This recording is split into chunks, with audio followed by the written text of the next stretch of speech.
everyone, I am Joao Camargo, part of the Judy Trees training team. Today I'm taking you guys through a very simple function, but very important, how to add a purchase request. I'll show you guys how to access the purchase request and how to make a new one. So let's head on right into our system.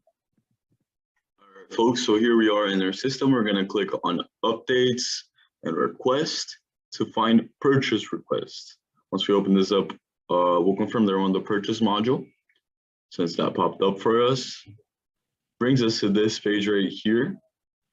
Once it loads,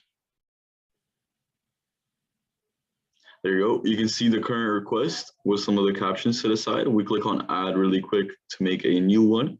You can see that on top, you can see the information for the requester. You can see who is filing this request. So what unit is making the request, was the purchase code, where is it going to be delivered to, and so on. But down here, you can access, you can input the item information. So we're selecting what item we want to be, we're requesting to be purchased, the quantity. We can look at some of the other fields over here, which you can also fill out. Cost center, we're going to select what, who is going to be dealing with the cost for this purchase request. Once this loads up, let's click on that one more time.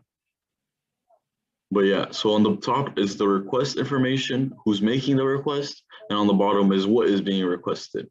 All right, so we make that. Let's make a second request for item 102 instead. You can see it fills out on its own. We change the quantity. Let's add a cost center as well, the same one. But that is it, guys. Pretty straightforward. That is how you guys make a purchase request. Thank you guys for watching.